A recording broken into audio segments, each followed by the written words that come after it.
وبركاته. إلى حضرة النبي مصطفى رسول الله صلى الله عليه وسلم ثم آله الكرام وأصحاب العظام خصوصا صاحب هذا الكتاب لهم الفاتحة. أعوذ بالله من الشيطان الرجيم. بسم الله الرحمن الرحيم. الحمد لله رب العالمين الرحمن الرحيم مالك يوم الدين.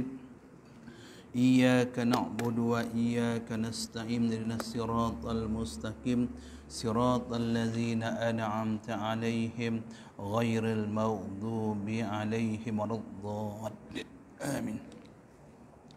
بسم الله الرحمن الرحيم. الحمد لله رب العالمين والصلاة والسلام على أشرف المرسلين وعلى آله وصحبه أجمعين. الله يعلم علمنا من علمك ما ترضى به عنا ولا تؤاخذنا بما تعلمه منا. يا علم خلقنا بخلوق علم وحققنا بحق العلم. اللهم صل وسلم وبارك على مولانا محمد النور المسلم السياد بنوره وعلى آله ولمحمد ونفس دم وسعه علمك آمين. ربنا آتنا في الدنيا حسنة وفي الآخرة حسنة وقنا عذاب النار.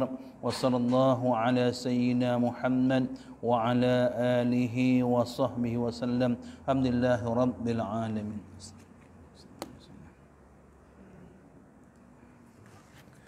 Bismillahirrahmanirrahim. Menyambung kembali kajian kitab Tamyihul Ghafilin, peringatan bagi orang yang lupa, oleh pengarang Abu Lais Ar-Samarqandi radhiyallahu taala anhu. Baik, muka surat 197 tu bab larangan berdusta. Larangan berdusta. Okay. Bismillahirrahmanirrahim. Abu Lais Ar-Samarqandi meriwayatkan dengan sanadnya dari Allah bin Mas'ud radhiyallahu taala anhu telah berkata, Nabi SAW telah bersabda, biasakan kamu berkata benar, kerana kebenaran itu menuntun kepada kebaikan, dan kebaikan itu menuntun ke syurga. Dan seseorang itu selalu berkata benar sehingga dicatat di sisi Allah sifat as-siddiq. Dan awaslah kamu dari dusta. Kerana dusta itu membawa kepada lacur ataupun kejahatan, dan kejahatan itu menuntun ke dalam neraka. Dan seorang yang biasa berdusta akan dicatat di sisi Allah SWT sebagai seorang pendusta. Jadi larangan Nabi SAW ke atas kita selaku umatnya itu dilarang, mana Rasulullah melarang kita bersifat berdusta. Berdusta ini salah satu daripada sifat orang munafik kan.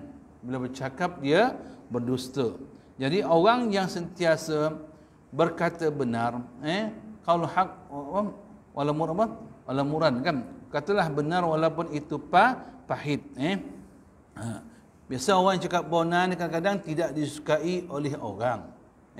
Tapi orang yang suka berdusta ni, itulah yang suka orang. Kalau kita tengok kadang-kadang bagaimana sifat orang-orang yang suka berdusta, banyak pengikut banyak pengikut orang yang benar itu kurang mengikut. Kita lihat bagaimana Rasulullah SAW ketika mana baginda mula berdakwah di kota Mekah, baginda sentiasa berkata benar, sehingga Nabi pernah berceramah ataupun berkhutbah di atas Bukit Safa, di mana permulaan Islam dahulu tuan-tuan.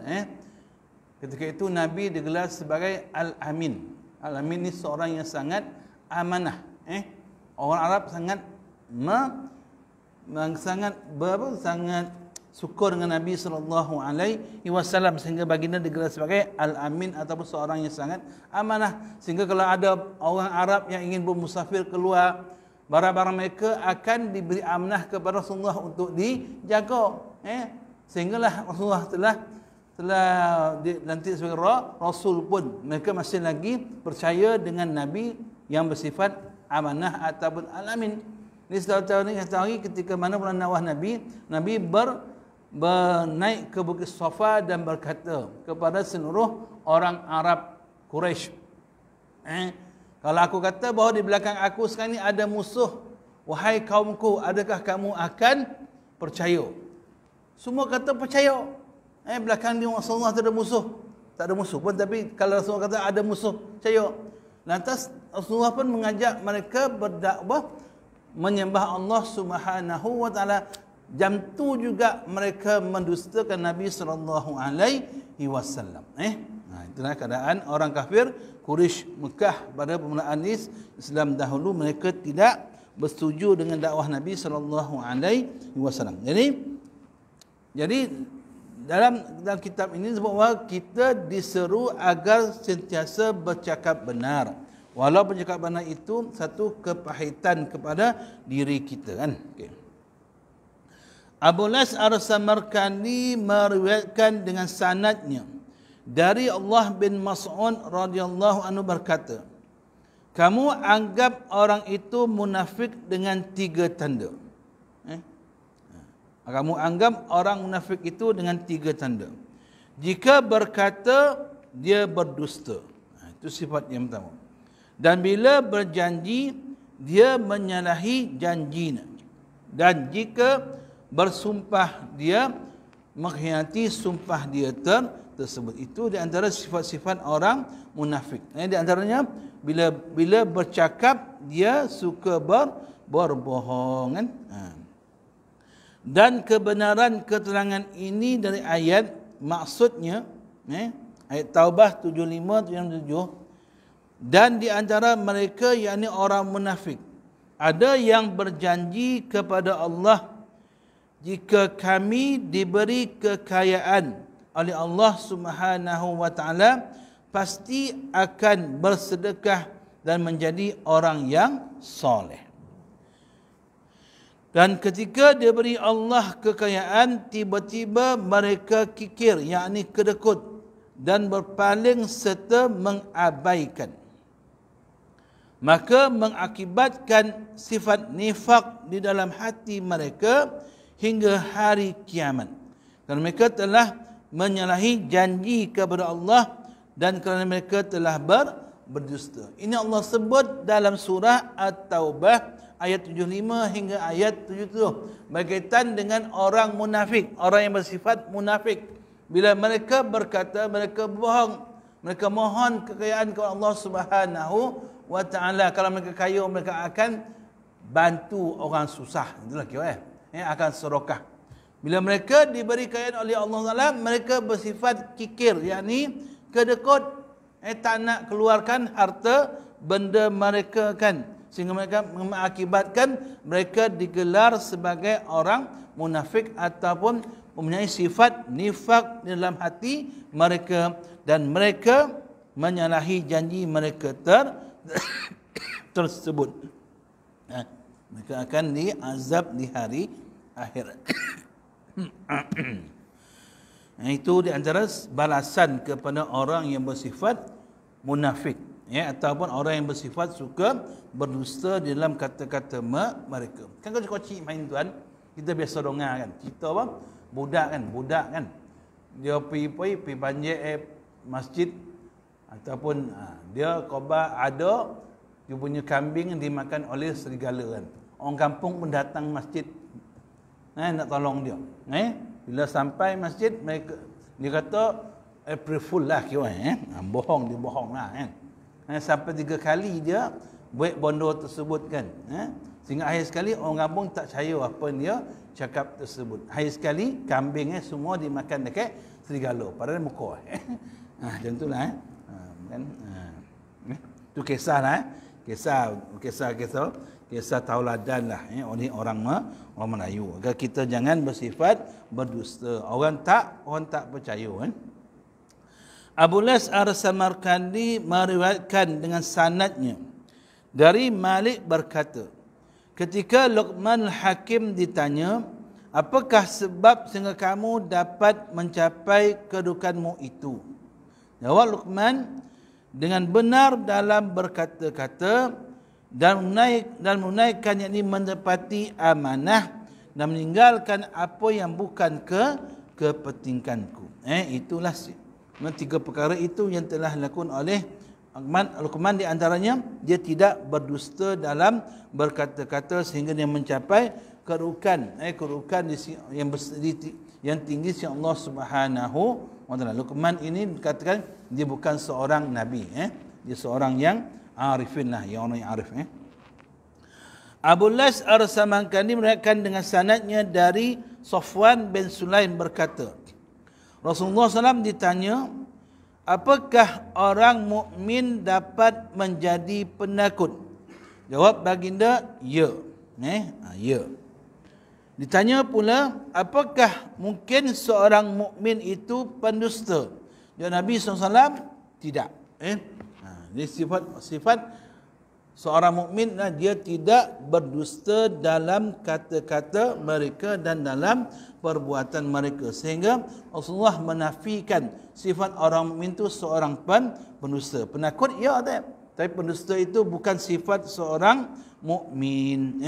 Jadi kalau kita nak jadi seorang mukmin yang berjaya, kita sentiasa bercakap benar.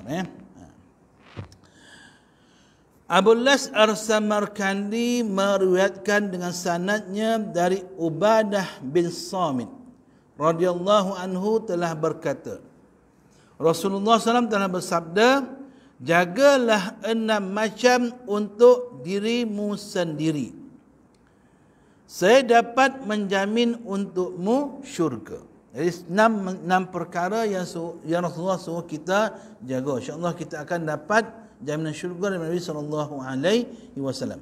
Pertama, benar-benarlah jika berkata-kata. Benar, maksudnya berkata benar jika berkata-kata. Dan tepatilah jika berjanji. Dan tunaikanlah amanah, yakni kembalikan jika diamanah. Dan jagalah kemaluanmu. Dan penjamkanlah matamu. Penjamkan mata pada perkara-perkara maksiat.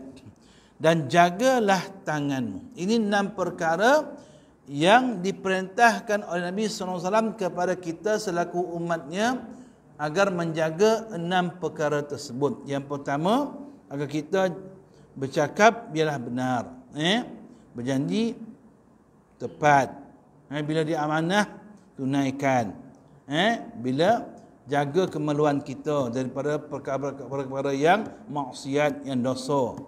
Pejamkan mata kita daripada melihat perkara-perkara yang haram. Dan jagalah tangan kita daripada mengambil hak orang lain dengan tidak yang benar. Itu maksud dia. Okay. Abu Las Ar-Samarkandi berkata, Nabi SAW telah mengumpulkan atau menyimpulkan semua kebaikan dalam 6 macam ini. Pertama, berkata benar, yakni meliputi ucapan tauhid, iaitu benar-benar selalu mengucapkan kalimah la ilaha illallah.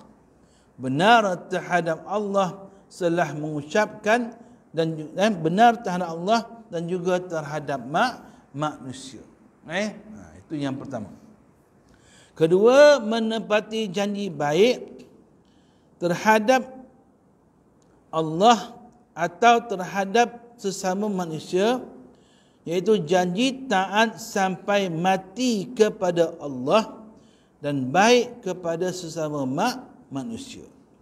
Itu. 3, menunaikan amanah.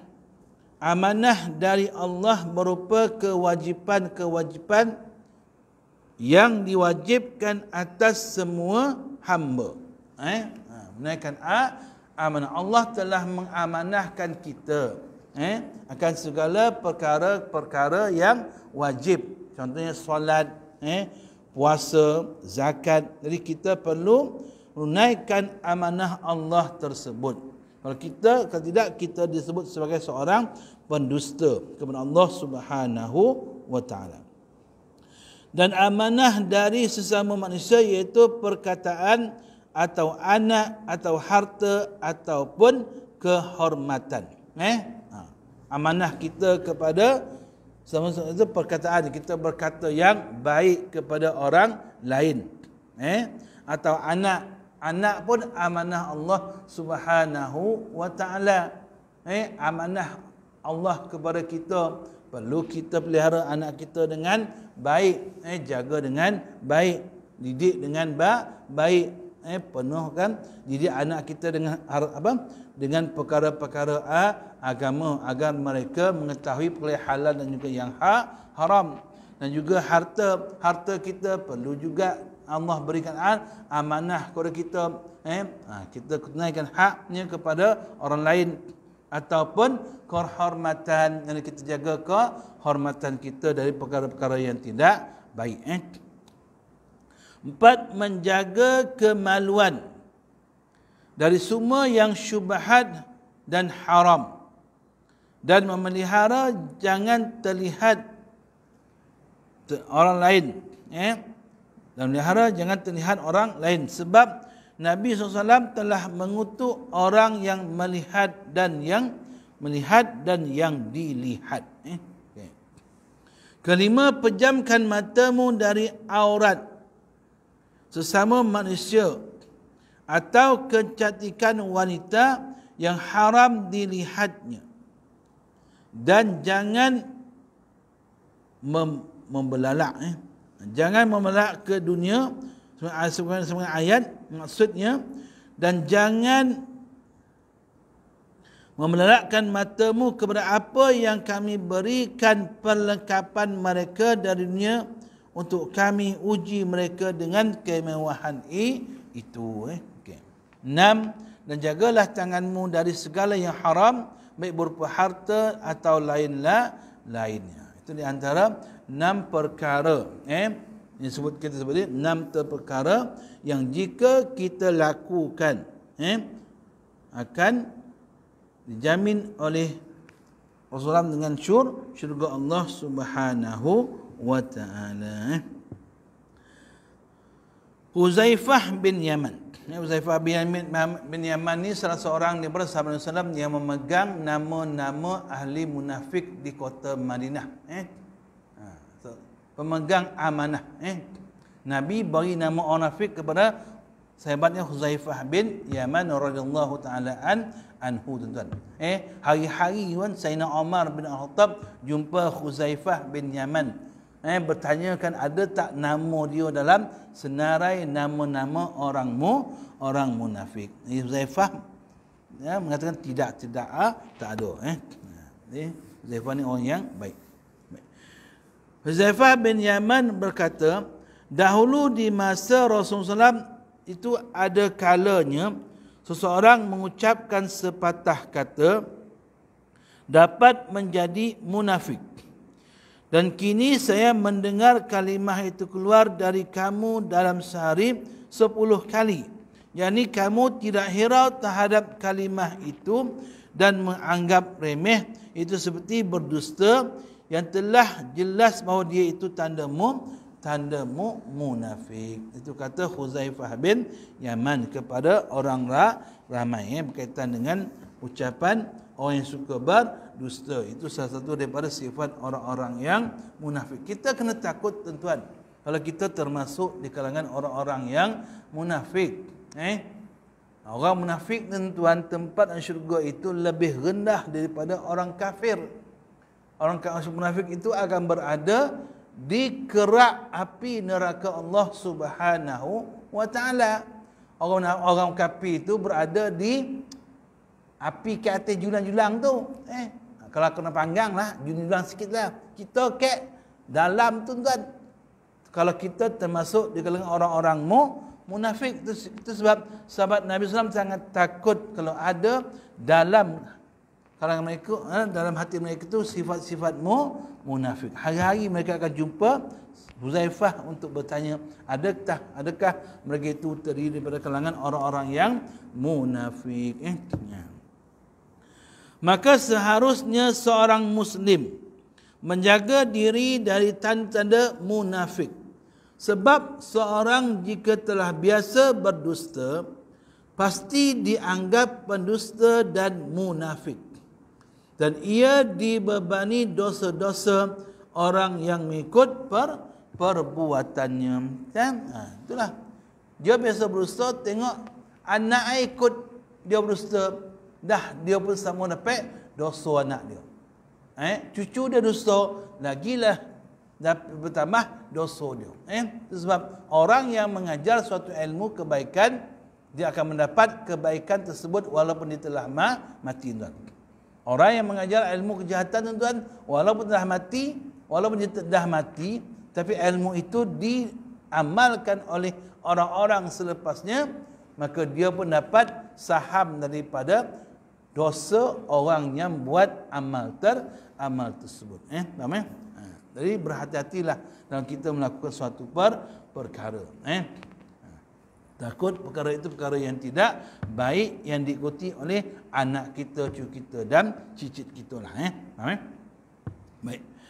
Abu Lais Ar-Samarkandi dari Abu Mansur bin Allah Al-Faraidi meriwayatkan dengan sanadnya dari Samurah bin Jundub radhiyallahu ta'ala telah berkata, Nabi SAW jika selesai sembahyang subuh menghadap kepada kami, yakni sahabat, dan bertanya, apakah ada di antara kamu semalam yang bermimpi? Lalu siapa yang mimpi menceritakan mimpinya kepada Nabi SAW. Dan pada suatu hari Nabi SAW telah bertanya, apakah ada di antara kamu yang bermimpi? Jawab sahabat, tidak ada. Kemudian Nabi SAW telah bersabda, tetapi saya sendiri bermimpi semalam didatangi oleh dua orang yang menuntun tanganku dan mengajak saya pergi sehingga sampai ke satu lapangan yang datar. Kemudian kelihatan seorang berbaring, sedang yang satu berdiri sambil memegang batu besar yang dipukulkan kepala orang yang sedang berbaring itu, sehingga hancur remuk kepalanya dan terguling batunya. Kemudian diambil kembali batu itu sedang kepalanya telah utuh kembali, yakni sembuh kembali, lalu dipukulnya lagi. Nabi bermimpi, tuan-tuan. Satu hari Nabi mimpi, Nabi tanya sahabat, ada tak yang bermimpi? Sahabat kata tak ada. Maka Nabi pun kata dia telah bermimpi menceritakan tentang dua orang lelaki yang berada di satu lapangan yang datar, yang luas lah. Seorang berbaring, seorang bangun. Yang bangun, yang berdiri itu ambil satu batu, hentak kepala orang yang sedang berbaring tersebut sehingga hancur kepala. Dah hancur, lepas tu elok balik kepala tu, dipukul lagi, tuan. Dipukul lagi kepala orang tu. Saya berkata, subhanallah, apakah ini? Apakah ini? Tetapi kedua orang itu berkata, ayuh jalan terus. Maka berjumpa orang yang terlentang, sedang yang satunya berdiri dengan gantungan besi di tangannya yang digunakan untuk mengoyak pipinya dan ditarik sehingga ke belakang, kemudian yang sebelah kiri dan lagi ke sebelah kanan sehingga kembali semua. Lalu dirobeknya kembali dan begitulah seterusnya. Saya berkata, Abu Mansur berkata, subhanallah, apakah itu? Sahabat tanya kepada Nabi, apa punca macam tu, orang tu macam tu. Kedua orang itu mengajak saya terus berjalan sehingga saya melihat bangunan yang atasnya seperti dapur, sedang bahagian bawahnya luas. Ketika saya melihat, tiba-tiba di dalamnya campur lelaki perempuan, maka bila terasa ada uap api dari bawah, mereka naik. Kemudian jika sudah berasa berkurang, turun kembali. Dan bila datang api itu, mereka menjerit dan naik kembali sehingga hampir keluar. Kemudian jika berasa sudah padam, kembali ke buah. Saya pun berkata, subhanallah, apakah ini? Dan kedua orang itu berkata, ada orang telah bawa tangan, ayuh jalan terus sehingga bertemu dengan sungai yang berair merah bagaikan darah, sedang di dalamnya ada sungai, ada orang yang berenang, dan yang satu di tepi sungai mengumpulkan batu-batu. Apabila yang berenang itu datang membuka matanya, lalu dimasukkan dalam mulutnya batu itu, lalu kembalilah batu-batu itu. Saya pun berkata, subhanallah, apakah itu? Jawab keduanya, berjalan terus sehingga bertemu dengan seorang yang ada di sekitarnya api besar, dan ia mengkhabar-khabarkannya. Saya berkata, subhanallah, apakah ini? Kedua orang berkata, jom berjalan terus, sehingga bertemu dengan kebun yang penuh buah dan bunga, dan di sana ada orang yang agak tinggi, dan di sekitarnya orang itu anak-anak yang banyak sekali. Saya pun berkata, subhanallah, apakah ini? Ini maknanya perjalanan mimpi Nabi SAW tentang baginda berjalan dalam syurga dan neraka. Diceritakan benda. Kedua orang itu berkata, jom berjalan terus. Kami berjalan sehingga bertemu dengan pohon beringin yang besar, tidak ada yang lebih baik daripadanya. Kami naik di atasnya, tiba-tiba ada kota terbangun dari batu emas dan perak. Maka kami ketuk pintu kota itu sehingga terbuka.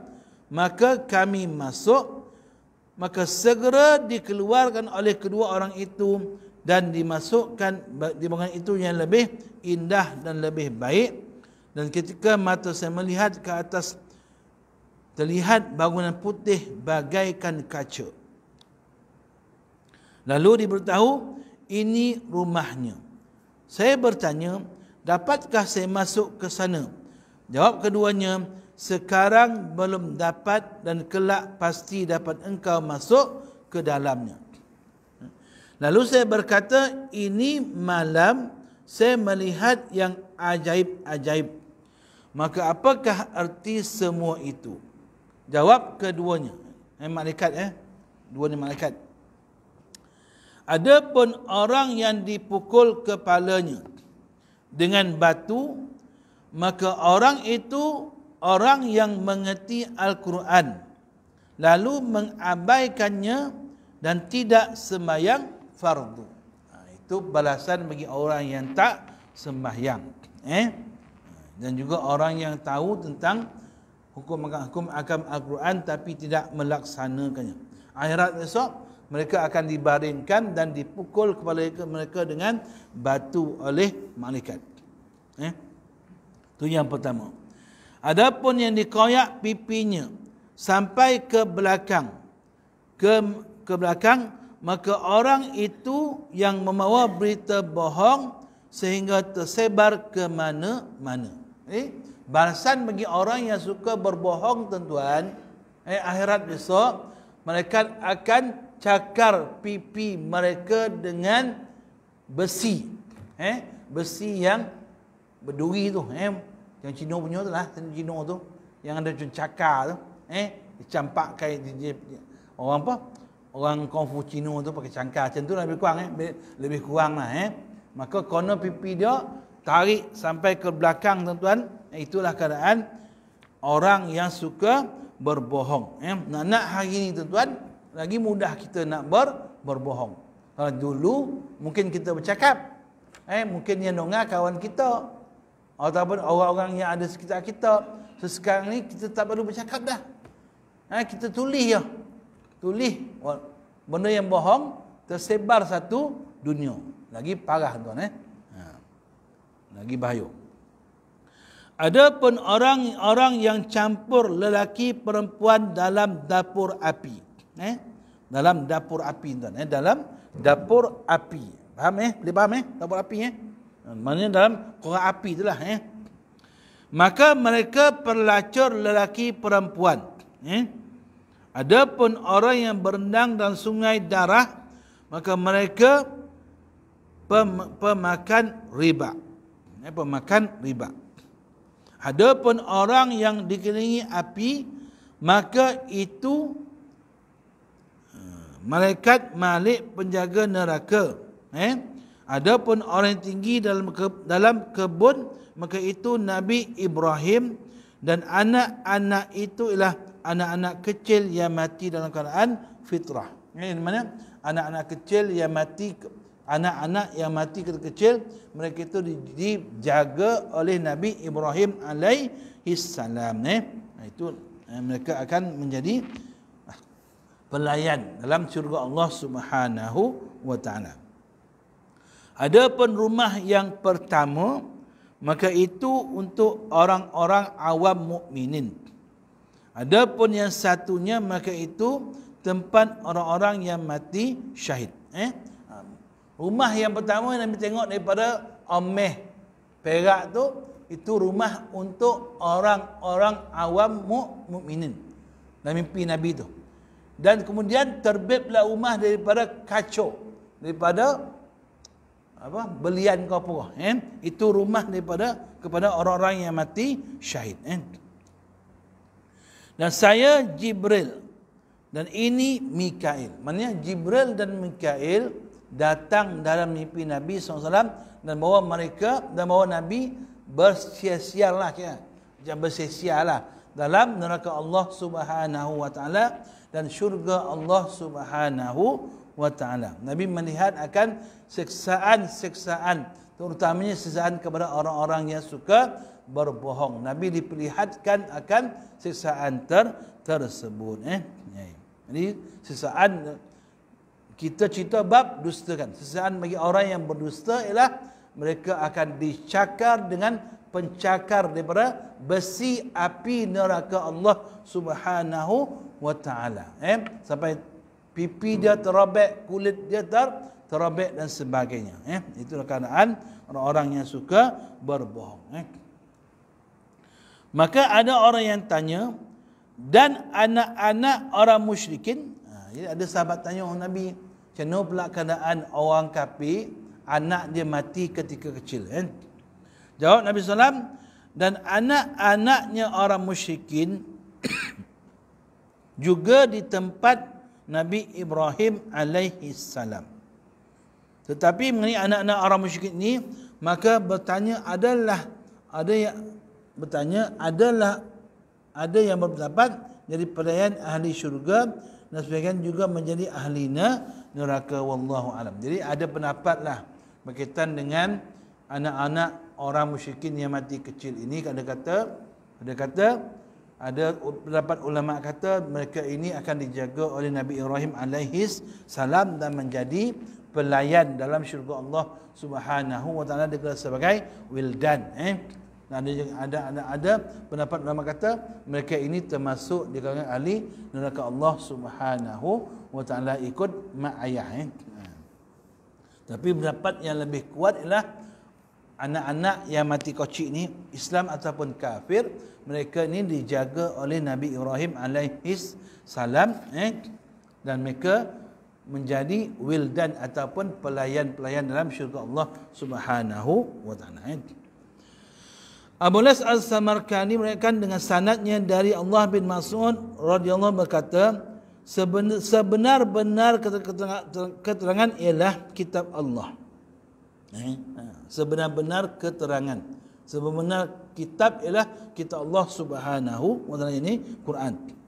Dan semulia-mulia perkataan ialah zikrullah. Dan sebusuk-busuk buta ialah buta hati. Buta hati. Ini yang kita elakkan tuan. Buta hati. Bila kita telah dibutakan hati kita oleh Allah Subhanahu wa taala, payah kita untuk melakukan kebaikan. Dan yang sederhana mencukupi lebih baik daripada yang banyak dan melupakan. Dan sebaik kekayaan ialah kaya hati. Dan sebaik bekal ialah takwa, sifat takwa. Dan khamar itu menghimpun segala dosa. dan wanita itu perangkap syaitan, dan kemudaan itu sebagai dari gila, dan sebusuk-busuk penghasilan ialah riba, dan sebesar-besar dosa ialah lidah orang pendusta.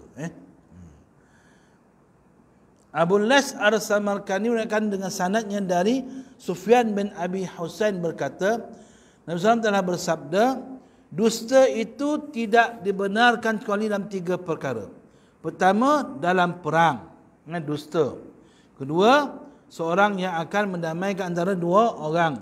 3, untuk membagi isteri.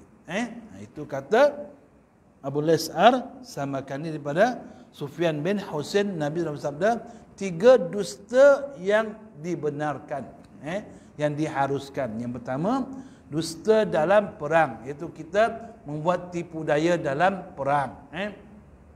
Kedua, kita berdusta kerana untuk mendamaikan 2 orang sahabat yang sedang bergaduh. 3, dusta untuk kita memperbaiki isteri. Itu dibenarkan. Mana? Dusta untuk perkara-perkara kebaikan. Seorang ulama tabi'in berkata, ketahuilah bahawa benar itu perhiasan para wali, dan dusta itu tanda orang yang celaka. Benar perhiasan wali, para wali. Dusta itu tanda orang yang celaka. Sebagaimana dalam disebut dalam ayat, A'udzubillahi minasyaitonirrajim, hadza yaumun yanfa'us shadiqina sidquhum. Ya ayyuhallazina amanu taqullaha wa kunu ma'as shadiqin. Wallazi jaa'a bis-sidqi wa sidqa bihi ulaika humul muttaqun. Hai orang-orang yang beriman, bertakwalah kepada Allah dan bergaullah kamu dengan orang-orang yang benar. Dan orang yang datang membawa kebenaran dan ia sendiri melaksanakan kebenaran itu, mereka lah orang-orang yang bertakwa. Untuk mereka apa sahaja juga yang mereka ingin ada di sisi Tuhan mereka. Itulah balasan bagi orang yang bersifat benar di sisi Allah Subhanahu wa taala. Di antara sahabat Nabi yang paling bersifat benar ialah Abu Bakar As-Siddiq radhiyallahu taala anhu, sehingga dia digelar sebagai Abu Bakar As-Siddiq. Sebab apa digelar As-Siddiq? Kerana Abu Bakar telah membenarkan peristiwa Isra Mi'raj Nabi sallallahu alaihi wasallam. Ini berlaku ketika mana Nabi turun daripada Mi'raj Allah Subhanahu wa taala. Pagi tuan-tuan, Nabi ceritakan Nabi hanya Isra saja. Nabi hanya pergi ke Baitul Maqdis saja. Nabi tak cerita pun Nabi naik ke langit. Pagi itu orang yang pertama Nabi jumpa ialah Abu Jahal. Nabi cerita malam tadi aku pergi ke Baitul Maqdis. Itu saja. Maka sahabatnya ramailah orang kafir yang mempersendakan Nabi SAW. Dan mereka telah mengkhabarkan cerita Nabi ini kepada Sayyidina Abu Bakar. Sayyidina Abu Bakar kata, kalau Muhammad kata dia naik ke langit, dia jaya. Cuma apa? Orang kafir cuba nak pesan Nabi, khabar mentari Muhammad pergi ke Baitul Maqdis. Dia saudara Nabi tu. Saudara kata, kalau Muhammad kata dia naik ke langit, benar aku jaya. Habislah apa ini? Habislah poin orang-orang kafir hendak pesan Nabi sallallahu alaihi wasallam. Itu sebab dia digelar sebagai As-Siddiq, iaitu orang yang membenarkan. Sifat yang kedua tuan, selepas maqam yang kedua setelah maqam para nabi, kan? Minan nabiyyin was-siddiqin wasyuhada was-salihin. Itu sifat siddiq ni sifat yang kedua selepas sifat para selepas maqam para nabi sallallahu alaihi wasallam. Baik, sikit. Juga Allah telah mencela pendusta dan mengutuk mereka dan firman-Nya, A'udzubillahi minasyaitonirrajim, Qutilal kharrasun wa man azlamu mimman iftara 'ala Allahil kadhiba wa huwa yud'a ila Islam wallahu la yahdil qaumaz zalimin. Dan tiadalah yang lebih kejam yakni zalim dari orang yang membuat dusta atas nama Allah, padahal ia dipanggil supaya mengikuti tuntunan Islam, dan Allah tidak akan memberi hidayah pada orang-orang yang zalim. Baru ni saya terlihat satu video tuan. Tak maaf. Saya bukan nak saya bukan nak bercakap pasal politik. Yang kaitkan dengan saya dengan politik. Saya nak cakap tentang apa? Seorang daripada ahli politik daripada pihak DAP tuan. Tuan kenal dia, tak boleh sebut nama dia. Dia telah mentafsirkan ayat Quran Cina. Orang kafir tuan. Dia tafsir ayat Quran berkaitan dengan agar kerajaan negeri Perak membenarkan penjualan arak secara bebas. Dia kata boleh buat. Dikaitkan dengan apa? Tiada paksaan. Dia kena faham ayat tu bukan ayat arak. Ayat tu tentang ayat tentang Islam, orang masuk Islam kan. Jadi dia telah memutarbelitkan akan tafsiran ayat tersebut. Orang Cina tuan, orang kafir tafsir ayat Al-Quran. Mana boleh? Tak boleh. Katanya orang-orang agama ke sana kena bercakap lah agar melarang orang bukan Islam ni jangan bercakap berkaitan dengan ayat Quran, takut salah tafsiran menyebabkan mereka itu berdosa lah. Memang mereka berdosa pun orang kafir berdosa pun. Jadi itulah, jangan jadikan ayat Quran ini sebagai batu loncatan untuk kita meraih keuntungan meraih perhatian ke orang lain agar menyokong kita dan sebagainya. Faham tak? Jadi kita jangan menipulah dalam perkara-perkara dalam hal-hal hukum Allah Subhanahu wa taala. Jadi khulasah kesimpulannya iaitu kita dilarang berdusta oleh Allah Subhanahu wa taala dalam segala hal pun. Tapi dibenarkan dalam 3 perkara.